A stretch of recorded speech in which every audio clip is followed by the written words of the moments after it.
Madam, మన ఏరియాలో కొత్త డెంటల్ క్లినిక్ ఏమైనా వచ్చిందండి? ఎందుకు? అంటే ఈ మధ్య మనకి పేషెంట్లు తగ్గినట్టు అనిపిస్తుంటేనే. మన బిగ్గెస్ట్ కాంపిటేటర్ వేరే డెంటల్ క్లినిక్ కాదమ్మా, మరి 10 రూపాయల టాబ్లెట్ మాత్రమే. అదేలే మేడం.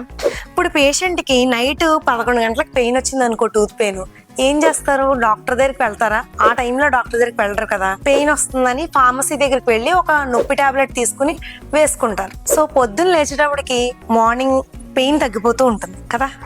ప్రాబ్లం సాల్వ్ అవ్వదు, పెయిన్ సాల్వ్ అవుతుంది. ప్రాబ్లం అలాగే ఉంటుంది. డిఫరెన్స్ ఏంటండి? నీకు ఎగ్జాంపుల్ చెప్తాను.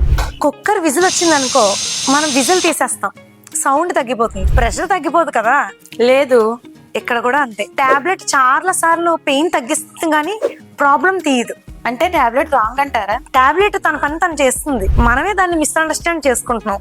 టాబ్లెట్ వేసుకుంటే పెయిన్ పోయింది కదా, ప్రాబ్లం సాల్వ్ అయిపోయింది. చాలా మంది పేషెంట్స్ కేర్లెస్ గా ఉండడం కాదు, క్విక్ గా రిలీఫ్ ఏది ఇస్తుందో దానికోసం ఎదుగుతూ ఉంటారు. వాళ్ళకుండే busy life, work, family, financial issues, life, ఇవన్నీ బ్యాలెన్స్ చేసేటప్పుడు క్విక్ రిలీఫ్ కోసం ఎదుగుతారు.